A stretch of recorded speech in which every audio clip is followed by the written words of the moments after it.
নমস্কার, শম্পার পাঁচফোড়নের গল্প রান্নাঘরে আপনাদের স্বাগত জানাই। একই রকম আলুর রেসিপি না বানিয়ে আজ আমি আপনাদের সামনে নিয়ে এসেছি আলুর একটি অন্য রকমের রেসিপি। এই রেসিপিটি বানাবার জন্য আমি এখানে নিয়েছি 4টে মাঝারি সাইজের আলু সেদ্ধ করে ডুমো করে কাটা রেখেছি, একদম পেঁয়াজ কুচি কুচি করে কাটা, একটা মিডিয়াম সাইজের টমেটো পিউরি, আর রেখেছি একটা ক্যাপসিকাম ঠিক এইভাবে কাটা, আর পেঁয়াজ এইভাবে কাটা, কিছুটা কাঁচা লঙ্কা কুচি, কিছুটা ধনে পাতা কুচি, একটু টক দই।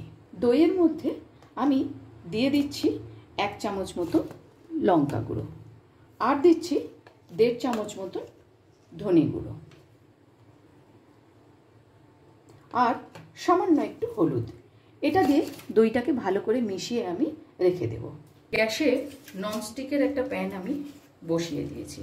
এর মধ্যে দিয়ে দেব সামান্য একটা কিউব বাটার। বাটারটা একটু মেল্ট হওয়া পর্যন্ত অপেক্ষা করব। এর মধ্যে আমি দিয়ে দিচ্ছি লম্বা করে কেটে রাখা পেঁয়াজ, দিয়ে দিচ্ছি লম্বা করে রাখা ক্যাপসিকাম। ভালো করে একটু এটাকে নেড়ে নেব। ক্যাপসিকাম ও পেঁয়াজটাকে আমি 30 সেকেন্ড একটু নেড়ে নিয়েছি। এবার এর মধ্যে দিয়ে দেব সেদ্ধ করে ডুমো করে রাখা আলুটা। এটা দিয়েও খুব ভালো করে কিন্তু আমি একটু নেড়ে নেব। গ্যাসের ফ্লেমটাকে কিন্তু এ সময় আমি হাইতেই রাখলাম। দিয়ে দিচ্ছি সামান্য পরিমাণ লবণ, আর দিচ্ছি সামান্য পরিমাণ একটু হলুদ। প্রায় মিনিট খানেক ধরে আলু, ক্যাপসিকাম আর পেঁয়াজটাকে আমি একটু ভেজে নেব। প্রায় 1 মিনিট আমি এটাকে বেশ ভালো করে নাড়িয়ে চাড়িয়ে একটুখানি ভেজে নিয়েছি। এবার এটা আমি এক পাশে নামিয়ে একটা কড়াই বসিয়ে দেব। কড়াই গরম করে আমি তার মধ্যে 1.5 চামচ মতন সাদা তেল দিয়ে দিয়েছি। এবার দেব গোটা জিরে, 1/2 চামচ মতন গোটা জিরে দিয়ে দিলাম। ফোড়নটা একটু নেড়ে নিয়েছি। এখন এর মধ্যে আমি দিয়ে দেব কুচি করে রাখা পেঁয়াজ।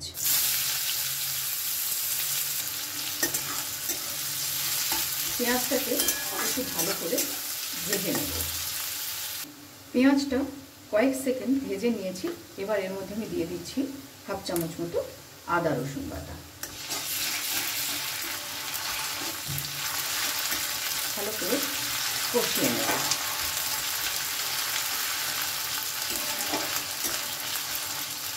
দিয়ে দেবো এর মধ্যে 1/2 চামচ পরিমাণ লবণ,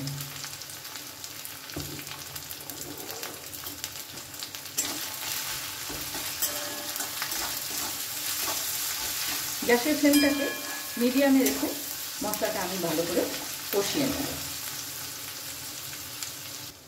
পেঁয়াজের সাথে আদা রসুনটা ভালো করে আমি কষিয়ে নিয়েছি। এখন দিয়ে দিচ্ছি টমেটো পিউরি। এটা দিয়ে ভালো করে কষিয়ে নেব। আর তার মধ্যে দেব সামান্য একটু হলুদ, কারণ দইয়ের যে মিশ্রণটা তার মধ্যেও আমি কিছুটা পরিমাণ হলুদ দিয়েছি। ভালো করে মশলাটা কষিয়ে নেব।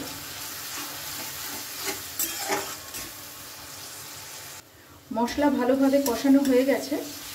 এখন আমি এর মধ্যে দিয়ে দেব যে দইয়ের সাথে মশলাটার একটা পেস্ট বানিয়ে রেখেছিলাম, দিয়ে দিলাম এটা। এবারে এটাও ভালো করে মিশিয়ে নেব। এই সময় কিন্তু গ্যাসের ফ্লেমটাকে আমি একদম লোতেই রাখলাম। মশলা খুব ভালোভাবে কষানো হয়ে গেছে। এবারে ওই দইয়ের বাটি ধোয়া জলটা আমি এর মধ্যে দিয়ে দিচ্ছি, আর সামান্য একটুখানি জল দেব। ভালো করে এটা মিশিয়ে নেব। গ্যাসের ফ্লেমটাকে একদম লোতে রেখে আমি এটা ঢেকে দিচ্ছি প্রায় 2 মিনিটের জন্য। প্রায় 2 মিনিট মতন হয়ে গেছে। ঢাকাটা খুলে আমি একটু গ্রেভিটা চেক করে নেব। ওপর থেকে তেল ভেসে উঠেছে। এবার এর মধ্যে দিয়ে দেব যে আলু, ক্যাপসিকাম আর পেঁয়াজটা আমি বাটারের মধ্যে সটে করে রেখেছিলাম। আমার রান্না যদি আপনাদের ভালো লেগে থাকে অবশ্যই ফলো ও লাইক করে আমার পাশে থাকবেন।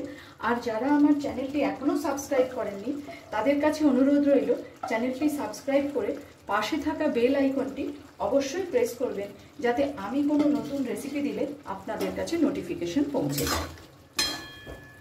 এবার আলুটা খুব ভালোভাবে মিশিয়ে নেব। এখানে দিয়ে দিলাম কুচি করে রাখা কাঁচা লঙ্কা। গ্যাসের ফ্লেমটাকে আবারও আমি লোতে করে প্রায় মিনিট খানেকের জন্য এটা ঢেকে দেব। আপনারা চাইলে এটার গ্রেভিও করতে পারেন, তবে আমি একটু শুকনো শুকনোই করব। এটা ঢেকে দিলাম প্রায় 1.5 থেকে 2 মিনিটের জন্য। প্রায় 2 মিনিট মতন হয়ে গেছে। আমি এবার এটা একটু দেখে নেব। গ্রেভিটাও খুব সুন্দরভাবে আলুর সাথে মিশে গেছে। এখন আমি এর মধ্যে দেব সামান্য একটু চিনি, আর দেব কিছুটা কুচি করে রাখা ধনেপাতা। ভালো করে মিশিয়ে নেব।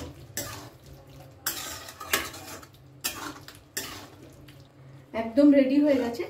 এবার আমি এটাকে ঢেকে গ্যাসের ফ্লেমটা অফ করে স্ট্যান্ডিং টাইম 5 মিনিটের জন্য রেখে দিচ্ছি। মাত্র কয়েকটি উপকরণ ব্যবহার করে তৈরি করে নিলাম আলুর একটি ভিন্ন ধরনের রেসিপি। ভিডিওটি আপনাদের কেমন লাগলো অবশ্যই কমেন্টস করে জানাবেন।